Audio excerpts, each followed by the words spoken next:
हमारे सूबे का नाम बिहार है, तो जाहिर है कि चप्पे चप्पे पर बिहार था।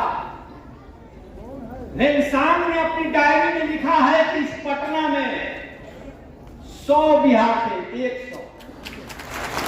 अब सोच लीजिए, सम्राट अशोक के बड़े बड़े लाभ थे, बड़े बड़े स्तूप थे, उस समय पटना कैसा रहा होगा। मैं एक एग्जाम्पल छोटा सा देना चाहता हूं, आरा का। आरा भारत की जनता ऋणी है बिहार के मुख्यमंत्री के प्रति, जिन्होंने पूरे देश के इतिहास में ये पहले और अब तक के आखिरी मुख्यमंत्री हैं जिन्होंने सम्राट अशोक जयंती के अवसर पर राजकीय अवकाश की घोषणा की है।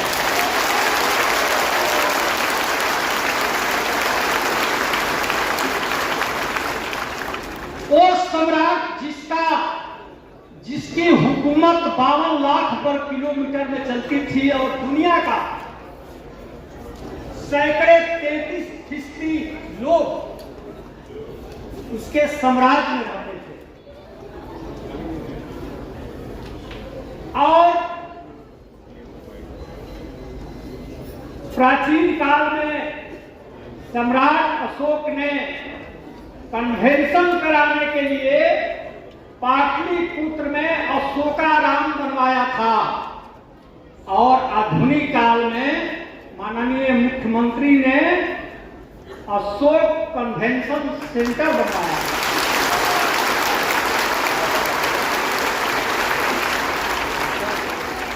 मुझे तो आश्चर्य इस बात की है कि नालंदा यूनिवर्सिटी, नालंदा महाविहार की रिपोर्टिंग फ्रांसिस बुकानन ने की थी, और उसकी खुदाई अलेक्जेंडर कनिंघम ने की। और उसी नालंदा के पास तेलहरा विश्वविद्यालय है, नालंदा से भी प्राचीन, जिसकी रिपोर्टिंग अलेक्जेंडर कनिंघम ने की थी, और उसका उत्खनन कार्य 2009 ईस्वी में माननीय मुख्यमंत्री श्री नीतीश कुमार ने की थी। यह इतिहास में दर्ज है।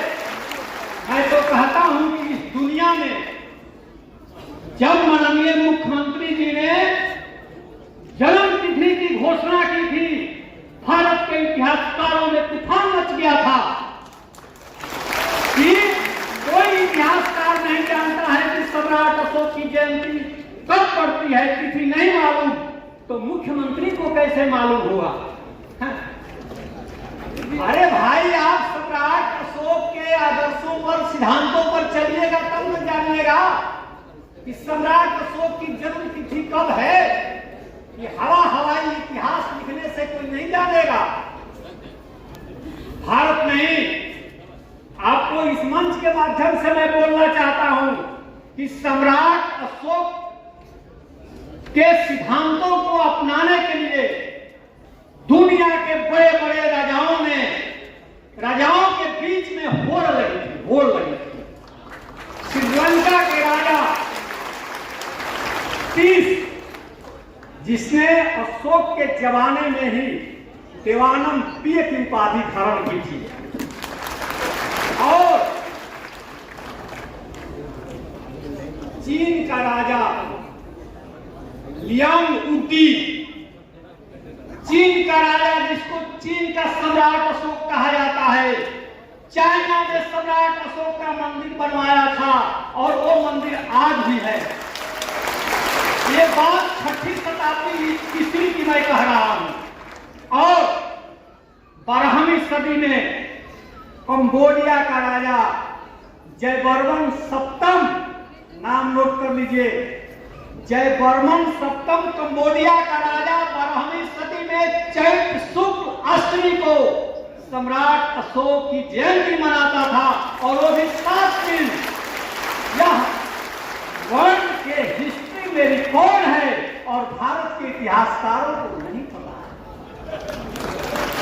इस सम्राट अशोक की जन्म तिथि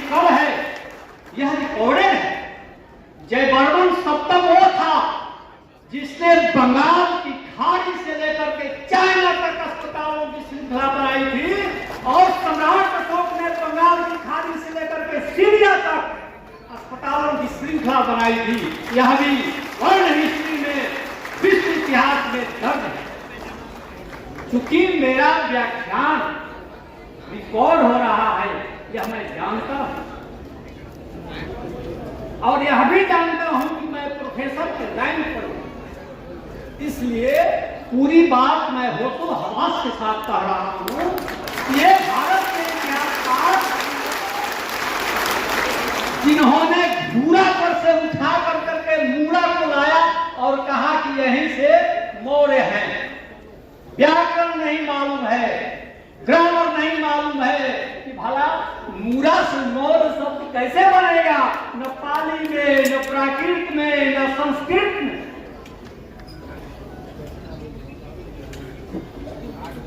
अभी तो ये लोग सम्राट अशोक के शिलालेख ही नहीं पढ़ पा रहे हैं, नहीं पढ़ पा रहे हैं।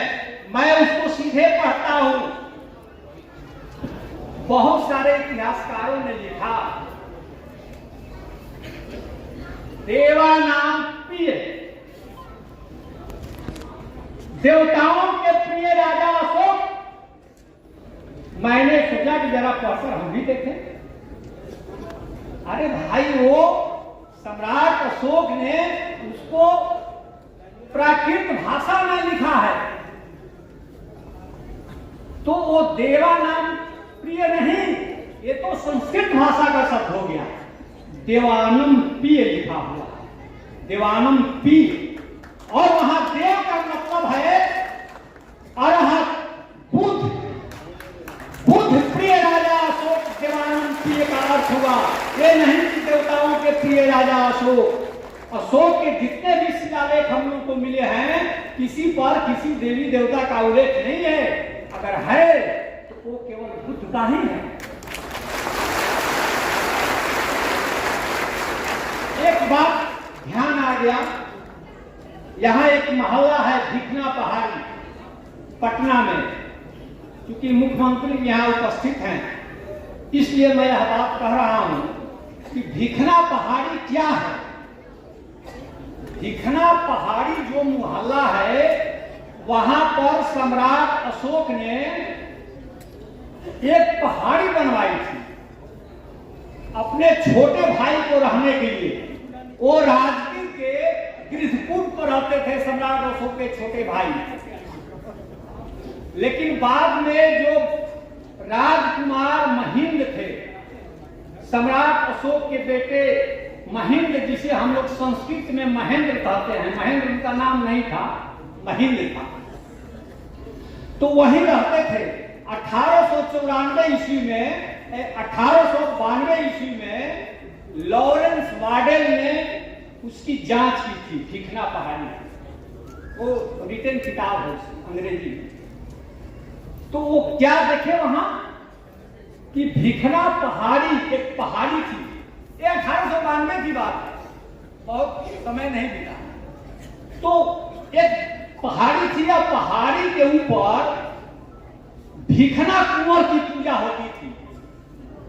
और उस लॉरेंस वार्डन ने लिखा है कि भिखना कुंवर और कोई नहीं, भिखू कुंवर माने भिखू महेंद्र ही थे, महेंद्र, जिनके नाम पर यहाँ आज भी पटना में महेंद्र घाट है।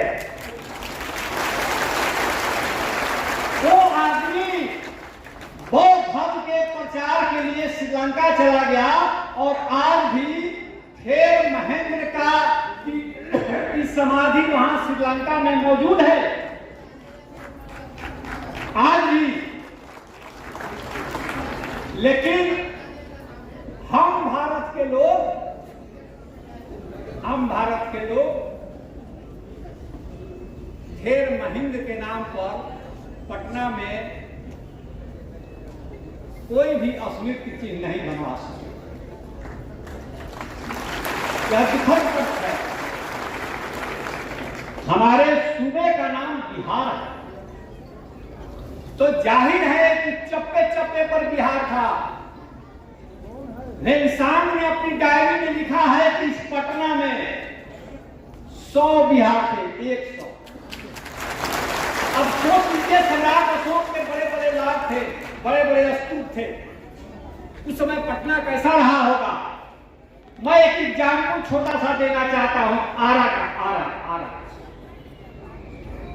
आरा का नाम क्या था? आरा का नाम था आराम नगर। आप कहिएगा कि प्रोफेसर साहब क्या आप कथा कहानी कहने लगे? कथा कहानी नहीं है, रुकिए जरा एक सेकंड। इसका सबूत है, मसाह में आरा से 6 मील पश्चिम गांव है, जहां से सम्राट अशोक का वो जो सिंह स्तंभ है वो मिला है, जो आज पटना म्यूजियम में है। वे इंसान जब आए थे तो सम्राट अशोक का बड़ा पिलर और स्तूप आरा में देखे थे। लिखे थे कि मसार से 6 मील पूरब है। इधर हम लोग को मसार में एक अभिलेख मिला है, उस पर शंकर लाल नाम का एक आराम नगर के आदमी का दिया हुआ दान है, जैन मूर्ति का। उसी पर लिखा हुआ है कि इस शहर का नाम था आराम नगर, और आराम नगर का एक ही अर्थ होता है, जहां पर बहुत सारा बौद्ध विहार हो, और जो बौद्ध विहारों का नगर है वो आराम नगर है, और वही आराम नगर आज आरा। इतना बड़ा परिवर्तन हो गया। और अंग्रेज जब आए तो कहे कि भाई ये कौन सा शहर है? तो आरा की जनता भोजपुरी बोलती थी, तो बोली कि आरा है। तो अंग्रेज बहुत दिन लिखे ARRAH, आरा है। चलिए, समय कम है, बाद में फिर से बोलेंगे। धन्यवाद, आप लोगों ने सुना, बहुत बहुत धन्यवाद। बहुत बहुत धन्यवाद आदरणीय प्रोफेसर साहब।